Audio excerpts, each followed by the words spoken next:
From South Carolina Public Radio, this is Who, What, When, an hour of history, games, and trivia. I'm Daniel Thompson. I'm Brandon Gray, and if at first you don't succeed, try again. This week on the show, we're discussing famous failures throughout history. Coming up this hour, we'll chat about inventions that didn't stand the test of time, look at the trials and tribulations of famous people and what they went through before hitting it big, and we'll hear 3 stories about weapons from World War II that bombed, sometimes literally. If you'd like to join us for these games, just call or text us, 803-470-6347. Seriously, what are you waiting for? 803-470-6347. Or you can send us an email to whowhatwhen@scpublicradio.org.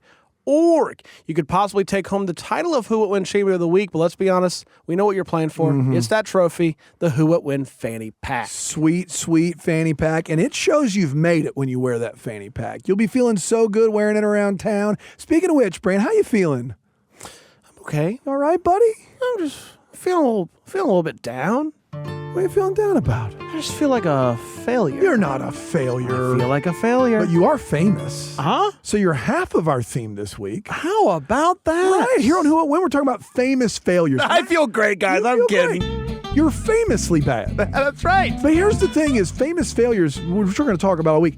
I mean, we're still talking about them now, and this stuff happened in history, Brand. Yeah. So it's still famous. Absolutely. Right? And a lot of the stuff we're going to talk about, whether it's an invention or a person, turned out pretty good. Okay. In the end result. You've piqued my interest, so Dana. Don't be down. Try that frown upside down. Absolutely. I love doing this every week with you, Dan, not just because I get to learn some stuff, but I also love that we get to meet people from around the state and around the country that listen to the show. Even around the world. Be it on South Carolina Public Radio or in podcast form, wherever you listen to podcasts.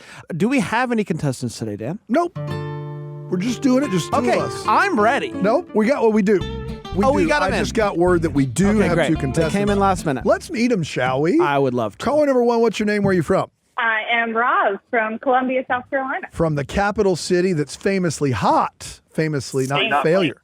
That's right. Roz, did you ever get a failing grade in school? Never. I was a straight A student. I thought I could hear it in your voice. Unbelievable. I could hear it in your voice. I'm a nerd. No. I mean, maybe. Maybe. We'll find out. Yeah. Do you give me permission to call you a nerd throughout the episode? Yeah. All right. All right, you Wow. nerd. You nerd. All right. Well, Roz, you're going to be playing against caller number 2, who we're going to meet right now. Caller number 2, what's your name? Where are you from? Tim from South Bend, Indiana. From South Bend, Indiana. How about that? Notre Dame, shout out. Shout out. Tis, yes. Tis, But I'm yes. an NC State fan, so. You're a what fan? NC State. Oh, north, like from Raleigh. Okay. From Raleigh, yep. Fair enough. Fair Tim, enough. I'm sure there's more to that story, but we're not going to get into it. It's a tough place to be an NC State fan. Yeah. Tim, did you ever get a failing grade in school? Maybe. Okay. You can neither confirm nor deny that you got a failing grade? Yeah, I did get a couple, but, I fixed it. Yeah, those days are behind you. This is a new day. right. This is a day where we're going to talk about other people's failures, and you're going to get the answers correct. That's an unfamous failure. That's right. Tim's was. That's right. exactly right. These are famous failures. That's right. That's the big difference. Roz, Tim, we're excited to have you both here with us this week, playing for that fanny pack. It's huge. It's huge. You were making it's a bigger fanny pack than I've ever seen. It is. It's a big one. Some might say it was a failed attempt. At a book bag. At a book bag that is right. now a fanny That's pack. right. It has 2 straps. Two straps, a double because it double started strap as backpack. So fanny pack. I got you. All right, our first game is one of our favorites around here. It's called Walter Edgar Sells You. I love this one. This is when we ask our friend Wally Edge, a.k.a. historian Walter Edgar, host of South Carolina Public Radio's podcast, Walter Edgar's Journal, to try to sell us on some dubious items. This week we're talking about failed inventions over the years. Walter will describe these failures, and you'll have to guess what invention he is talking about. Roz, you're up first here on Walter Edgar Sells You. Are you ready? I am ready. Let's go. Wally Edge, take it away. This coat has everything. Pockets, sleeves, gloves, and, oh yeah, some extra fabric in case you want to jump off a building. Will it work? Only one way to find out. A, the umbrella coat. B, the parachute coat. C, the sail coat. Okay, so he talked about extra fabric for jumping off something, so I'm going to take an educated guess and go with parachute coat. She's going to take an educated guess, and she is educated, never made a F in her life. That's exactly according right. to her. The nerd gets it. She got it right. That's exactly right, Roz. Fantastic. It is parachute coat. Now, I got to ask, because if this was made and it worked correctly, I have to imagine that it would have taken off. Taken off nicely done. Are you... Is there any... So this what is, happened? This is a sad note to begin the show on, but in 1912, a tailor, not a scientist, not a military man, a tailor named Franz Reichelt developed the parachute coat. It was a coat you could wear around that you could also jump and parachute over. He was hell-bent on selling it and believed that it worked so strongly that he himself went to the first... You can't do that, Brent. He himself went to one of the lower floors of the Eiffel Tower with his parachute coat, jumped off of it, and fell to his death. I've never been that confident about anything in I've my made. life. In your life. No. This guy had all the confidence in the world, and it is a very famous failure. Now, the technology he was trying to use ends up becoming the thing people use for base jumping now. Okay. So it's not exact. He was onto it. But people saw what he did, and they made it not a coat you would wear around. I can't imagine the coat. right. I just feel like if it's a windy day, it's going to start blowing you around. Yeah, it's like a whole thing. It's a sounds like go a mess. gadget coat. But I That's like right. the idea. All right. Shout out Franz. Shout out. Shout out Franz. Roz is on the board.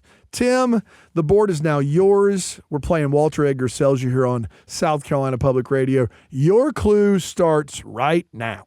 If I could only ride to work on what my toddler rides around the neighborhood, that'd be so cool and not an inefficient, terrible idea at all.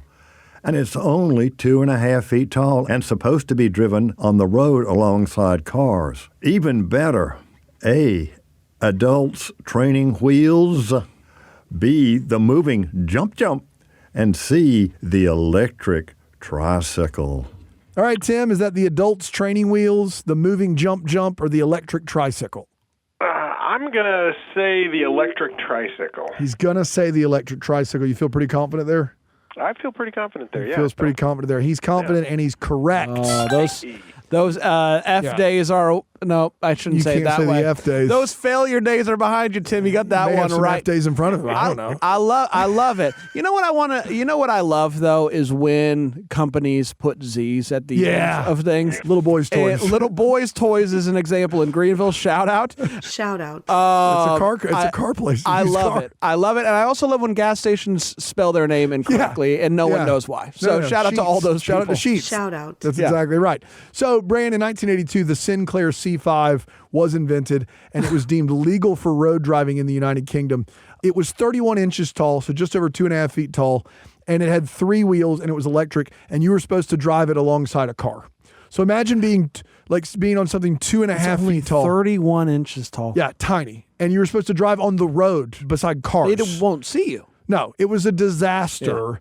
Failed invention, no doubt about it. It's Now one you can to one. see some motorized tricycles nowadays. Those have been that's right. Oh yeah, but they those made are that's big. just like a spider. What are those called? Yeah, whatever Like a they're thing called. But those Yeah, are yeah. big. That's Like, you definitely can not an see 'em. electric tricycle. No, That's you like can a see 'em. motorcycle with 3 wheels. That's It's like right. really. All right, it's tied 1-1. Roz, the next question yours. We're talking about failed inventions here, and Walter Edgar's selling them to us. Hear me out. It's a plane, but the ride is much smoother, almost like you're floating in air. And don't worry, the 7 million cubic feet of flammable gas is perfectly normal. Nothing could go wrong. A, hydrogen airships. B, boom planes. C, fire blimps. Well, these all sound so similar. They all sound like they would blow up in the middle of the air. Yeah, they all sound like bad ideas. Man, for sure. Walter Edgar saying boom planes is maybe the new highlight of 2025. I honestly have no idea. So I'm just gonna throw out a guess. Okay. Hydrogen airship. Hydrogen airships is her guess. And Roz is correct. It is hydrogen airships. That is correct. That's what I would have guessed that as well, because the other ones sound like failures to begin with. It's a fire hydrogen blimp. airship makes you go, wonder what that's about. So I mean, How are you getting to I like Atlanta? the name of the boom plane. yeah, I'm going on a boom How you plane. getting to Atlanta? I thought about taking the train. I think I'm going to take a boom plane. I'm gonna take a quick boom plane. Pop on over a boom plane. Yeah. Yeah, the Hindenburg pretty famously exploded in air, and maybe having all of that flammable gas that close to our, passengers, not a great idea. Failed invention for sure. Tim, the board yours, you're down 2-1. We're playing Walter Edgar Sells You here. We're talking about some failed inventions here on Who, What, When. Wally Edge, take it away. You love playing Sonic 2 on your Genesis. You love playing Nothing on your Saturn.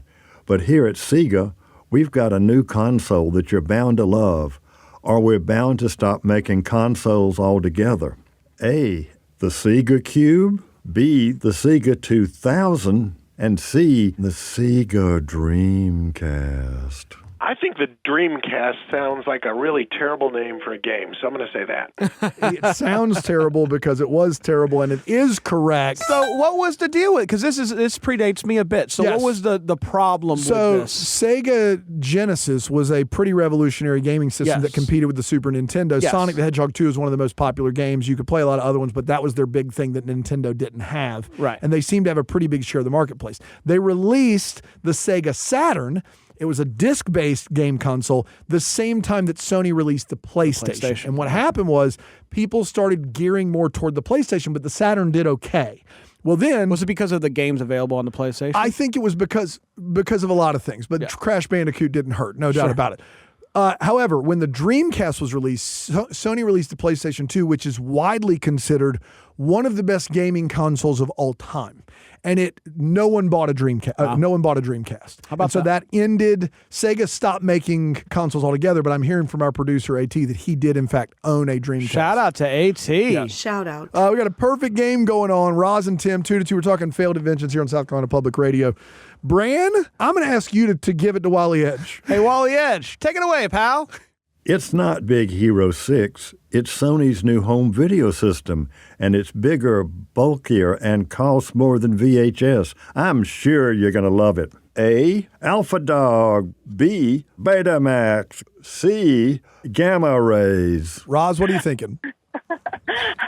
Well, I mean, I was alive during VHS times, but I don't remember any of these names sounding familiar. So, again, we're just going to go with the guess and say the Beta thing. Betamax. She's guessing correctly. Maybe that's why she never failed anything. That's right, because it turns out her gut is great. His gut is great. Roz, you're correct. It is the Betamax. All right, it's 3-2. Tim, the next question is yours. How you feeling? Great. Feeling It's an great. early perfect game call right now. I will say early. that. No pressure. But we got Tim. it. We got it going on. No pressure. Here we Tim. go. Brando, send it to Wally. Wally, take it away, bud. It's got a screen that does virtually nothing. It's got a pen that won't recognize your handwriting. And it's got a company that might need to wait a decade or so before trying a tablet and stylus again. A, Apple iPad. B, Macintosh B Tab. C, Apple Newton tablet. Was it a rotten apple? It's the Apple Newton tablet. Oh, it sounds like this guy owned one. Well, I wanted one. I couldn't afford one, though. Couldn't afford one. And that's part of it. You're correct, Tim. That's part of the reason it was a disaster was they were super expensive and they just flat out didn't work. Which seems to go completely against everything you know about Apple and its care for its products and usability. But what you need to know is there's a time period in Apple where they fired Steve Jobs. And this was a product, the whole Newton line of products was done when Steve Jobs wasn't there. Okay. So when Steve Jobs came back as CEO, the first thing he did was scrap this. You couldn't buy them anymore. It was a terrible product. He got rid of it. And it did lead the way for some actual tablets that were successful, including the tablet that is considered to be like a name brand status, the iPad. So it was a disaster, though. It was supposed to be able to recognize your handwriting, not even close, didn't work. It was a mess. That's the Apple Newton tablet, and it was such a failure of an invention. It's 3-3. It's Roz, it's Tim, it's Columbia versus South Bend. Walter Edgar, kind enough to help us out, selling us some failed inventions this week. And we got two more, one for Roz, one for Tim with a perfect game going.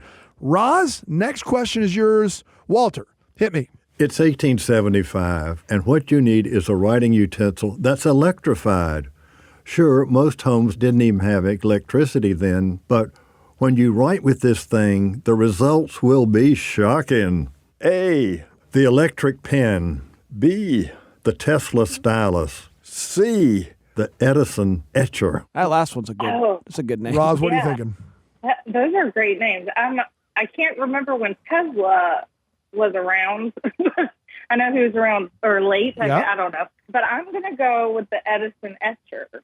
She's going to go with the Edison etcher, and unfortunately, the perfect game is now. Oh, no. The Yeah. alliteration got her. It did. It was It a gets great a name. lot up It's a here. great name. I did write that one. I'll take credit. It's a great name. We're looking for the electric pin. Okay. The electric So pin. simple. The So- most simple name. It's the 1800s. They didn't have the marketing techniques that we have today where alliteration is everything. It's like, just call it the electric pen. What is it? It is what it is that the name is. It is. It is what it is, what the name is.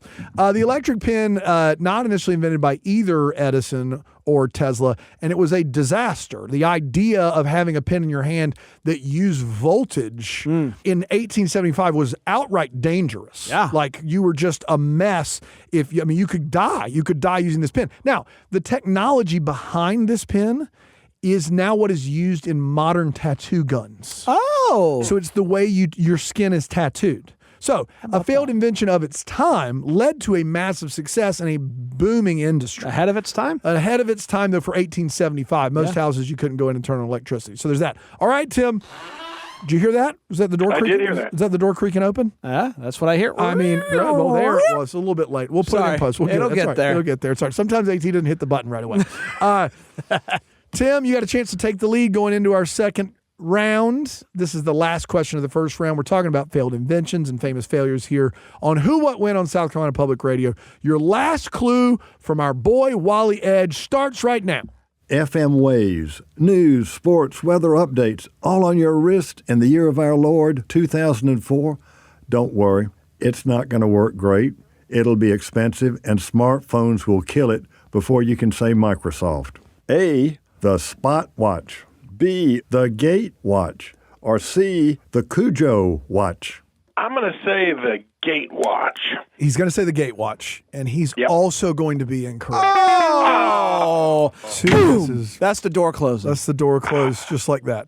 And you said perfect game, and then we missed two in a row. So that's I actually how the think I cookie- said it, then you I said said it. it first. Actually, this time they got one right. Who We can flipped say? it. We'll Yeah. take it to the tape. We'll take it to the tape. We're looking for the Spot Watch. The Spot Watch was an acronym that stood for Smart Personal Objects Technology. Sure. And basically, this was like behind its time. So it was doing stuff with old technology that Interesting. the smartphone in 3 years came and made completely obsolete. So Now, at the end of this question, it says before you can say Microsoft. Was Microsoft behind it? was the company that built the Spot Watch. The problem was if you lived in 2004, you remember that when the smartphone came out in 07, 08, it was an absolute game changer. The phones before then could do some basic stuff, some web browsing, some texting, some basic games, and then there was a huge leap with the smartphone. The Spot Watch was doing things that were just a little too behind, like way behind the times to really help. And then when the smartphone came out, it's like no one needs this watch, and the money that you would spend on it was crazy.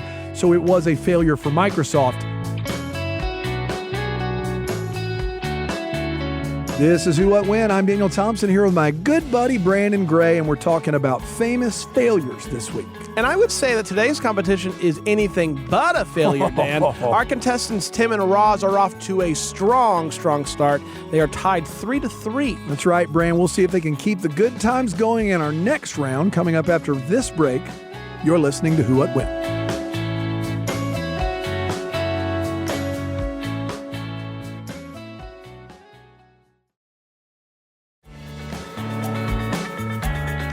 Welcome back to Who What When, South Carolina Public Radio's Hour of History, Games, and Trivia. I'm Daniel Thompson here with my best bud, Brandon Gray, and we're looking at famous failures throughout history today. Yes, and before we get back to our games, we want to give you a quick reminder that we would love for you to be a part of a future episode of Who What When. I don't know if you know this.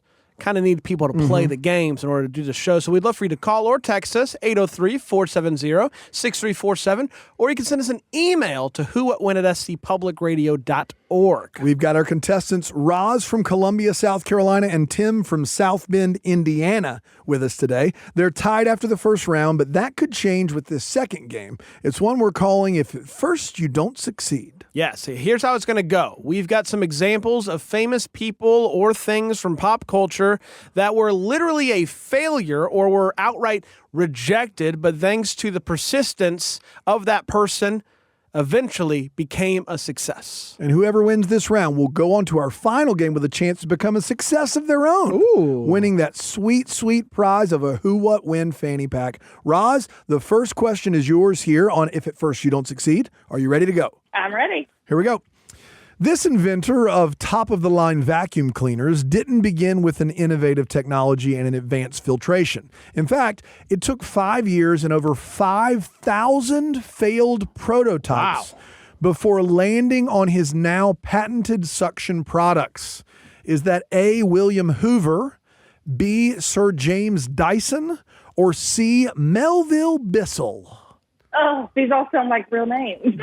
They all are real names, Roz. Melville Bissell. I mean, come on, that's a name for the ages. Yeah. I'm going to go with Dyson. She's going to go with Dyson, and she is correct. Woo! Dan, imagine being so passionate about the sucking up of dirt and stuff that you do 5,000 failed versions That's of right. it. He couldn't get it right. That's just like continued. It's That's literally, amazing. Dyson is a different, it's a patented technology that's different than all other vacuum cleaners. And every time he tried to make one, it wasn't perfect and it needed to be cleaned and reset. And so he scrapped it. He was like he literally was like Howard Hughes in Airplanes.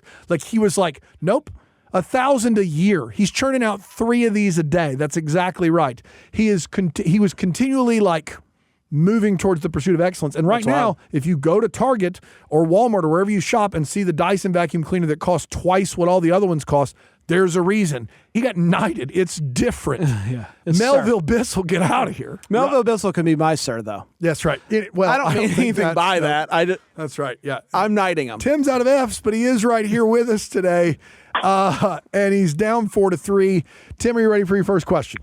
Oh, yeah. This now famous entrepreneur bankrupted his first animation company, but among that and many other setbacks, he forged forward to change how many even begin to imagine the next great thing.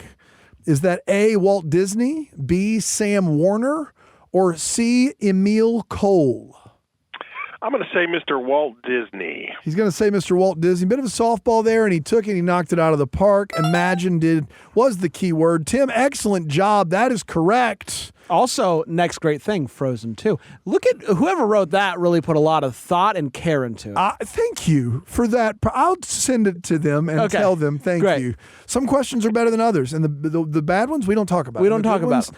I pat myself on the back. That's exactly right. We use our Dyson and we get it out of there. We do your Dyson and get it right out of there. So yeah, Walt Disney bankrupted an animation company first. Yeah. So there's that. Keep trying out there, kids. Unless you're just not good. Then just kidding. All right, Roz and Tim, 4-4. We're playing a little game called If at First You Don't Succeed, talking about people or things that at first were rejected that became mainstream and incredibly famous. Roz, this next question is for you. This former military man heard no to his financial proposal over 1,000 times, but he continued forward, finally founding his now ubiquitous fried chicken joint at the age of 40.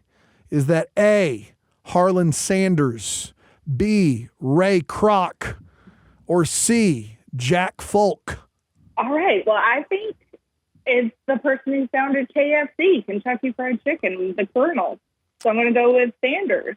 That is correct. Wow. It is Colonel Sanders. Now, I don't know if you know this, he wasn't actually a colonel in real life. He was made an honorary colonel by the state of Kentucky. Sure. He was knighted he was Kentucky knighted. Yes, he was Kentucky knighted. But he was in the Army briefly, so the military man was not now, incorrect. Can I ask you this, Dan? Yeah. Ray Kroc, Jack Folk, are they in the chicken game? Ray Kroc is in the McDonald's game. Jack Folk founded the superior to KFC fried chicken, Bojangles. That's exactly right. That's right. You heard it here first. That's right. Grab yourself a Bowberry biscuit, have yourself a time. That's right. If they're good, they're good. If they're not, they're not. And that's fair. But just a little bit more quality control, and Bojangles is going to take over the world. That's exactly That's right. exactly right. All right, Roz, you got 5. Tim, you've got 4. We're talking about succeeding after a lifetime of failure. Your question is up next, Tim.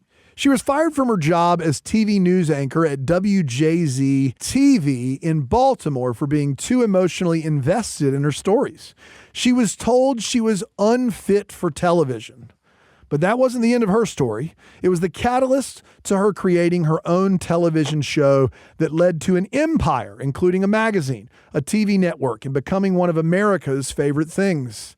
Is it A, Tory Burch, B, Beyonce, C, Oprah Winfrey? It's Chicago's famous Oprah Winfrey. Chicago's famous Oprah Winfrey is correct. That's right. Tim, she's a billionaire. Bran, did you know that Oprah was called by her boss unfit for television? It seems mean. That's unbelievable. Yeah. Oprah's great. We've been in her office, not her office. We've been at the O Magazine.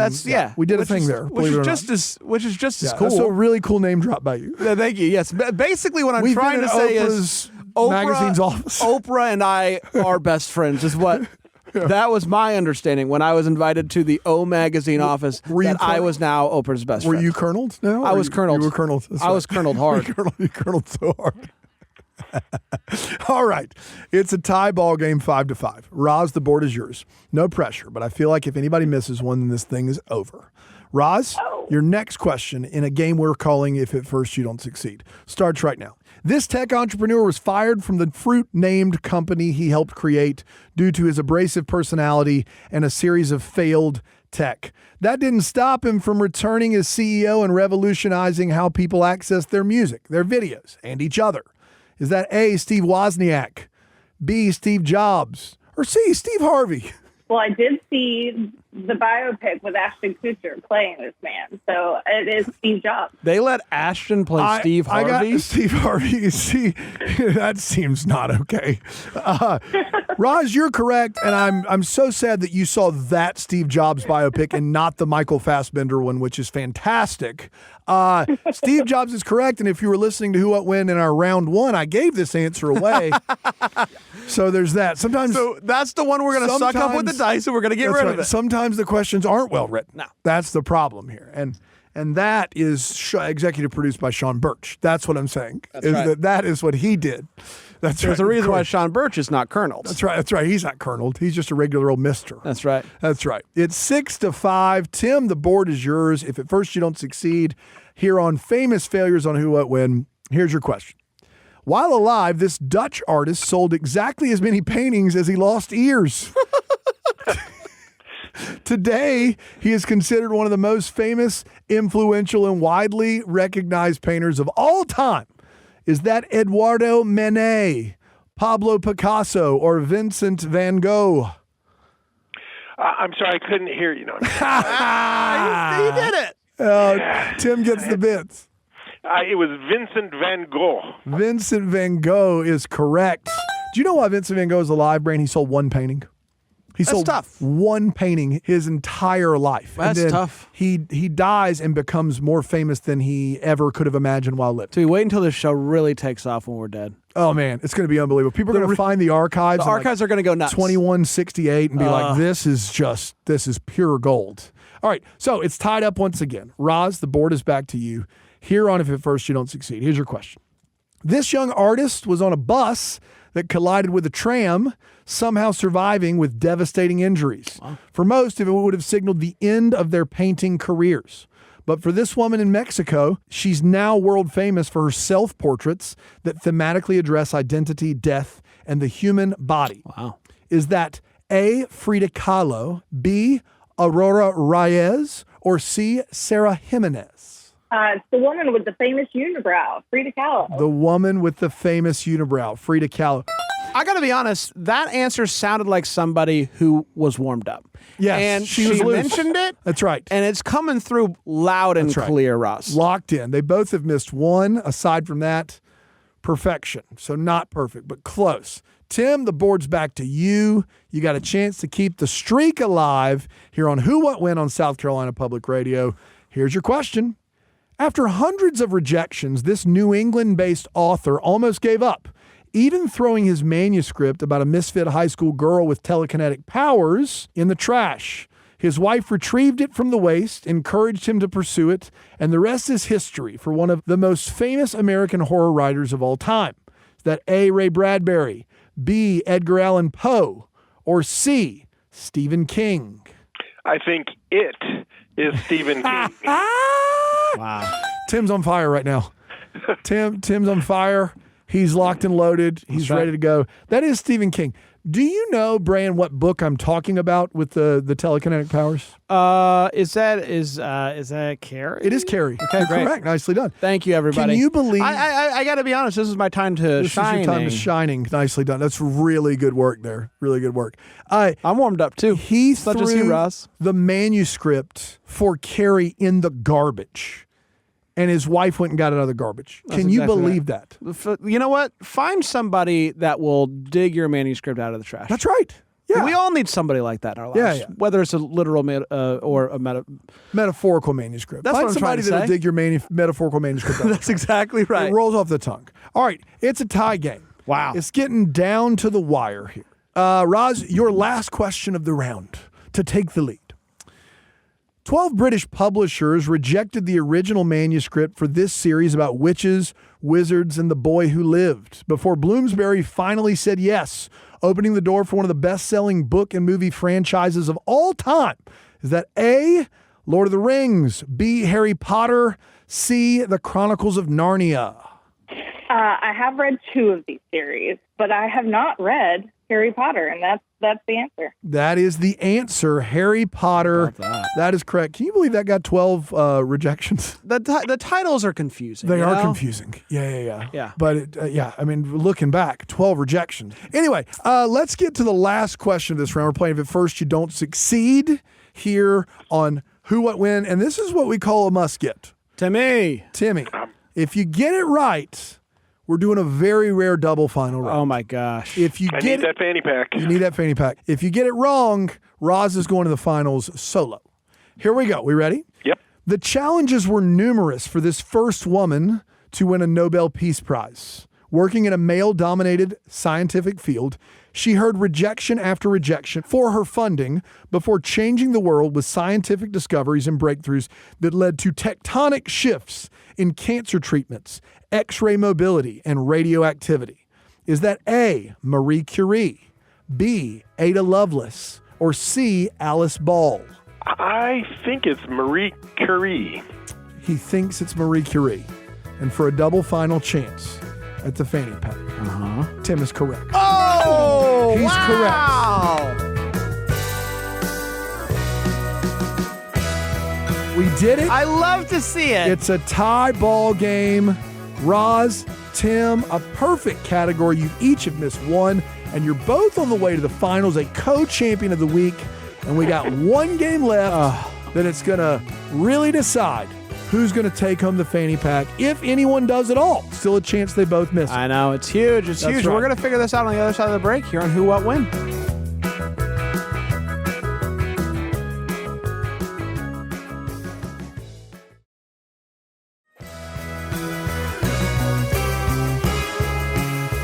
Welcome back to Who, What, When, South Carolina Public Radio's Hour of History, Games, and Trivia. I'm Daniel Thompson. And I'm Brandon Gray. Thanks so much for joining us for Famous Failures Week here on Who, What, When. Before we get to our final game, we want to remind you that we would love for you to join us on a future episode just by calling or texting us. The number is 803-470-6347, or you can send us an email and just say, hey, pick me.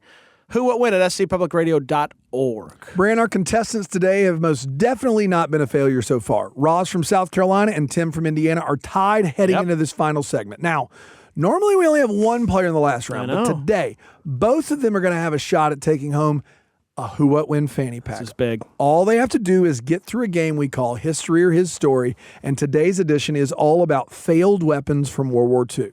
World War II was a time of a lot of innovation as the United States and Britain put money behind ideas that could possibly change the course of the war, but sometimes those ideas just didn't really hold up. Yeah, so Tim and Roz, here's how the game is going to work. Dan has 3 stories about failed weapons from World War II. 2 of the stories are completely real. One of them completely made up by Dan, a.k.a. it's his story. After you hear each story, you can talk to me. We can talk it out. We can ask questions to Dan if we want to. And once you hear all 3 stories, you'll have a chance to let us know which one you think is the lie. And that is how we play History or His Story. All right. Your first story is about the bat bomb. Bath bomb? Bat bomb. Got it. No, yeah. You I get love it, a bath bomb. Bed, Bat, and Body Works. That's where you get it. That's where you Nice. get bedding or stuff for your body or bats. Or bats. That's right. You get the bat Or stuff bats. there. Here we go. The bat bomb. So during World War II, the atomic bomb was the headline story and it took a long time to make. Allied and Axis powers were looking into different types of explosives and also different deployment methods, way to make these bombs go off. So let me introduce you to Dr. Lytle Adams, Lytle, Lytle. Dr. Adams is not a doctor of bombs. He's a doctor of dentistry. He's a dental surgeon. He's also a bombologist. Yeah, classic. I've known several bombologists. Yeah. Great people. Danny Fabric, almost. He could have gone got that his direction. master's. He stopped before his PhD in bombology. I will say this, That's right, Danny Fabric, though, is the bomb. He's the bomb. That's a different story altogether. Our 90s episode was weeks great. ago. Dr. Lytle Adams is a dental surgeon, but he's also a friend of Eleanor Roosevelt. And he took a trip to Carlsbad Caverns when he was younger and became fascinated with bats. So he's a dental surgeon who's a bat hobbyist. I don't even know anything else about Lytle Adams. I know everything I need to know. That's right. In his non-expert bat studies, he found that bats could carry more weight than he thought. In particular, the Mexican free-tailed bat could carry over 180% of its weight and still fly. They also would roost in dark, high places and fly at very high altitudes. So, during World War II, Dr. Lytle Adams writes his friend Eleanor Roosevelt and says, I got an idea. What if bats carried your bombs into Japan? All right. Okay. So yes. I see where he's going with this. Eleanor showed FDR the letter. FDR, Franklin Delano Roosevelt, arranged a meeting with wartime intelligence and the dental surgeon, Dr. Lytle Adams. In 1942, the U.S. began collecting as many Mexican free-tailed bats as they could get their hands on.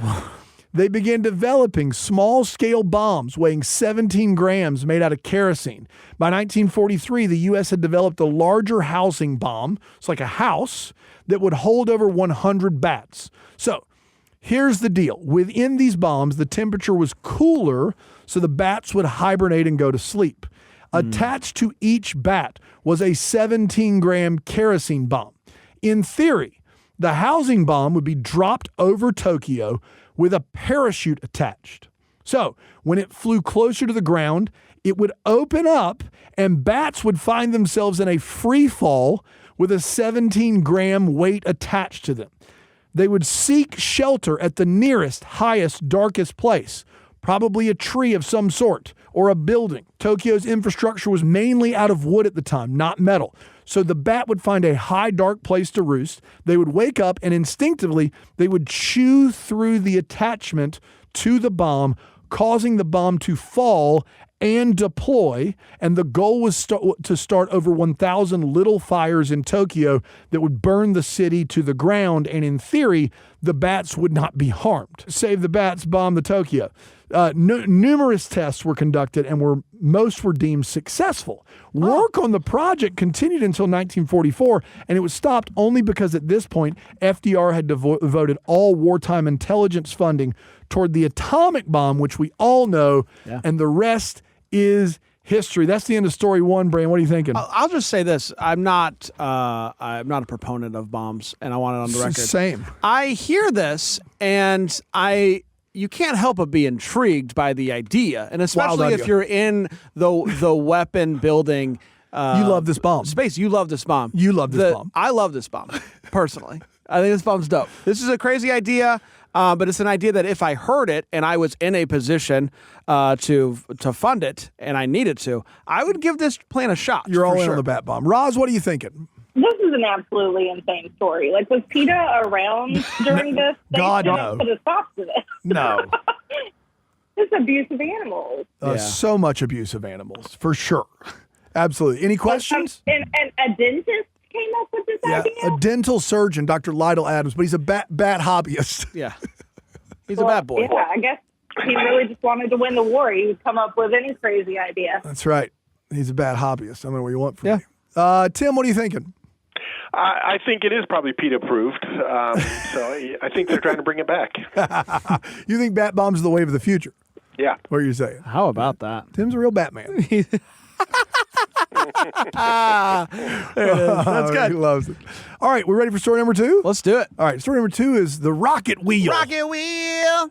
Rolling around and shooting things. All right, here we go. So World War II did not start out like the Allies had planned. Because of an early appeasement strategy by the Allies, Hitler and the Nazis were able to militarize and utilize their blitzkrieg strategy to tear through Western Europe. By 1940, the Axis powers had most of Western Europe under their control, and the UK, England, was on an island, literally and figuratively, as the US had not joined the war efforts yet, and all the other allies had been occupied by the Nazis. So the United States isn't technically involved in war. They're helping out a little, the British, but they're not sending troops over. So, after defending England from a Nazi attack in the Battle of Britain, plans began in earnest to figure out a way to take back France. This eventually does happen, as you know, Bran, in 1944 on June 6th as a part of D-Day. D-Day. That's exactly right. You knew that. Part of the early planning included how to overcome the Atlantic Wall. Now, what was the Atlantic Wall? It was more than just a wall. It was an entire defense system built by Nazis. Between 1942 and 1944, the Nazis continued to prepare for an Allied invasion by constructing this defense system along the continental border all the way up through Scandinavia. So they would send out propaganda. You may have seen this in like Dunkirk, exaggerating the scope and size of the Atlantic Wall, but it did exist. An actual physical wall, people, guns, military equipment, all that stuff. Along much of the coast across the English Channel, the wall was 10 feet high, 7 feet thick, built out of concrete, an actual concrete structure on the coast of France in between England and France.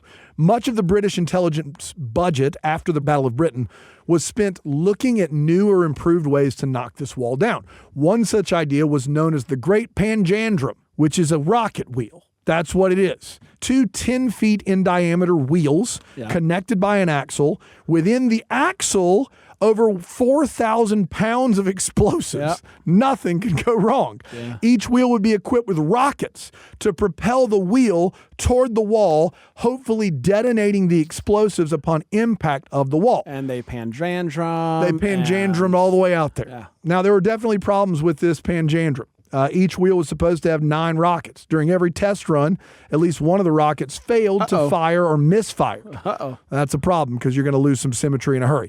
This caused the panjandrum to veer off course because the push from each wheel wasn't equal. British scientists tried everything to correct this, including increasing the number of rockets, adding a third wheel, steel cables. Nothing worked. In January of 1944, the British government attempted one more test of the panjandrum. During the test, the panjandrum turned a full circle and started barreling in the opposite direction than it was intended, almost hitting the on-site film crew there to document the trial. We have film of this. Some believe that the panjandrum was bad on purpose and an intended distraction for the Nazis. No attempt was ever made to hide its creation or the test of the panjandrum from the Germans. British citizens would routinely watch seaside as these trials took place on the beach.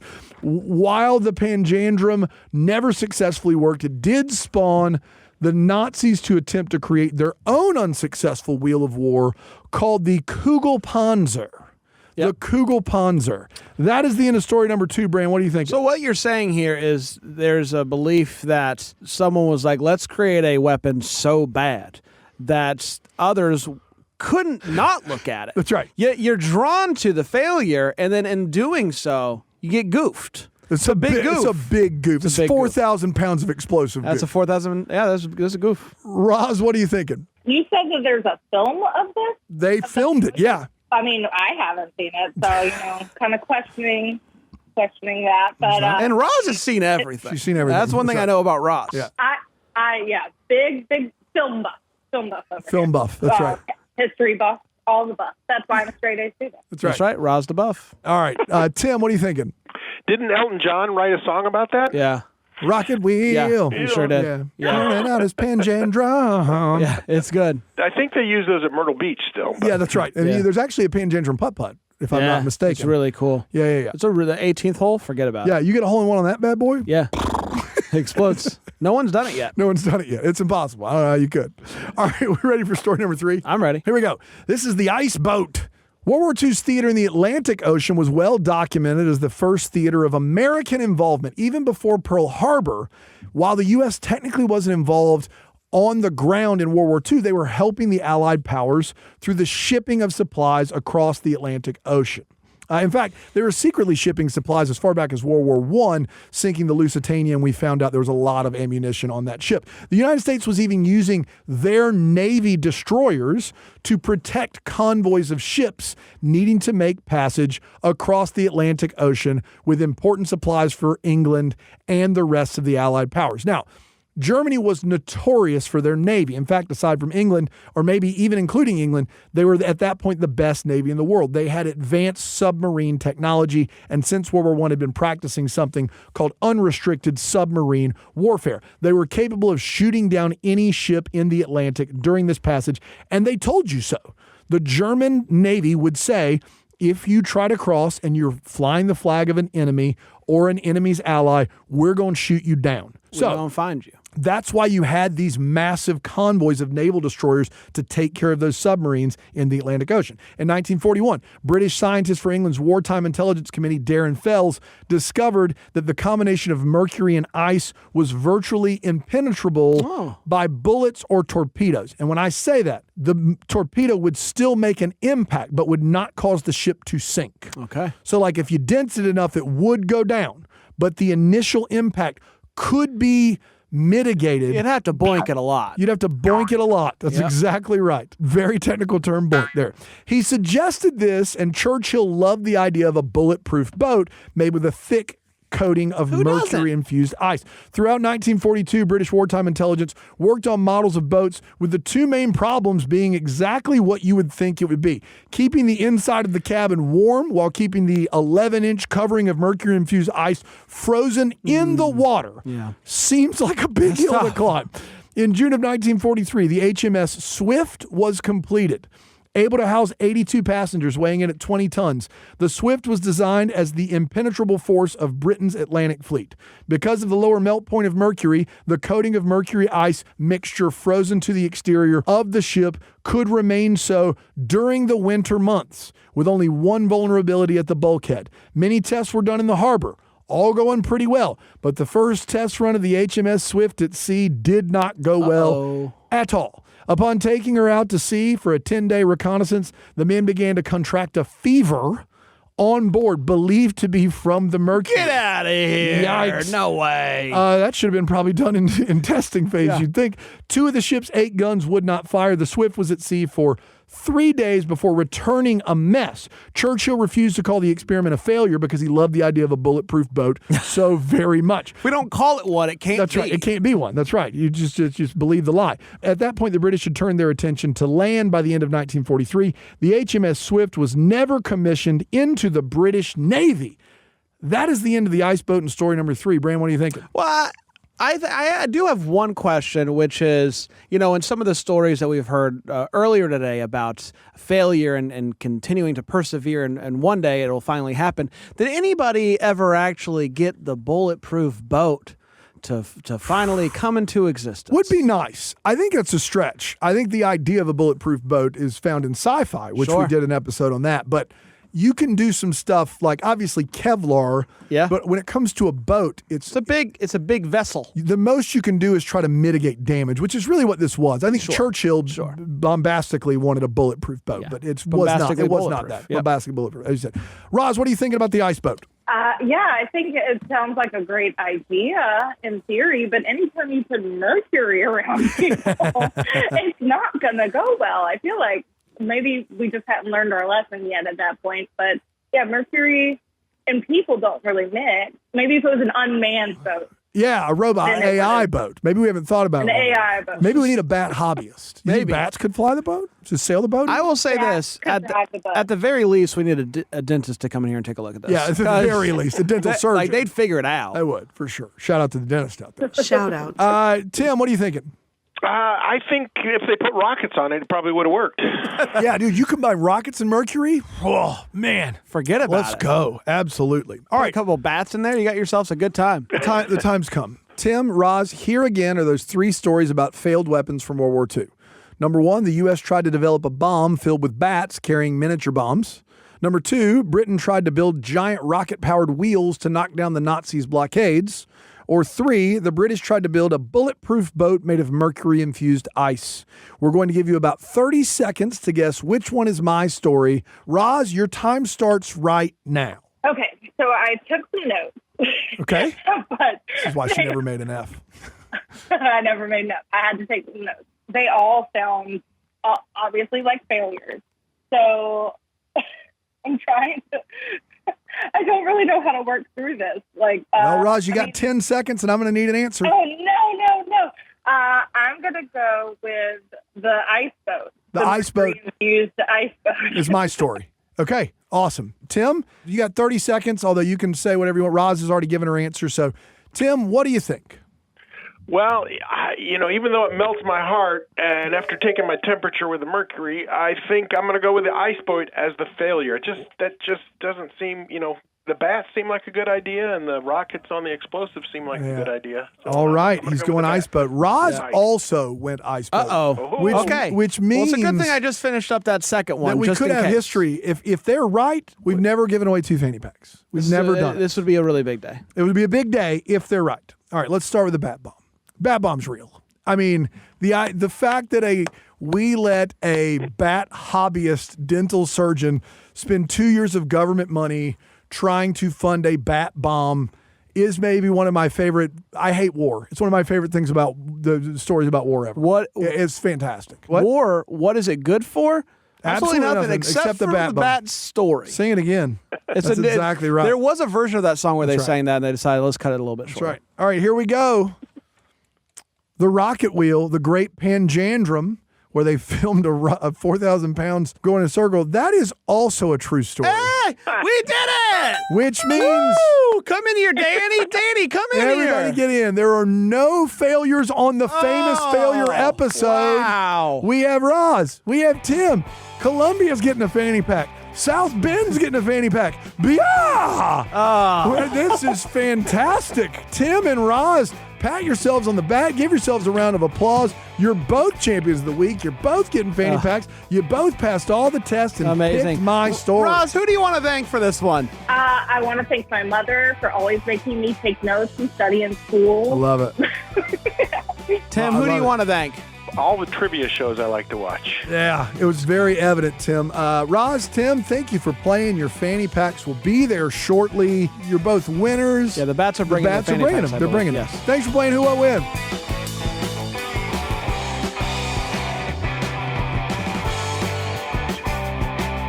That brings us to the end of our famous failures edition of Who What When, and we are so thrilled that today's show was not a failure. Congrats again to our contestants, Tim and Roz, double champion of the week. I never thought it would happen. They're both taking home the Who What When fanny pack. Our producer's A.T. Shire, our executive producer Sean Birch, who somehow failed upward. This show is a production of South Carolina Public Radio and is made possible in part by listener contributions to the ETV Endowment of South Carolina. If you'd like a chance to be a contestant on a future episode of Who What When, call or text us at 803-470-6347 or send us an email to whowhatwhen@scpublicradio.org. You can find out more about the show at our website, southcarolinapublicradio.org/whowhatwhen. And if you thought to yourself, I wish this show was longer, we got extended versions of this show in your favorite podcast app, or you could ask your smart speaker to play Who What When. I'm Daniel Thompson. And I'm Brandon Gray. Join us again next week for more history, games, and trivia right here on Who What When.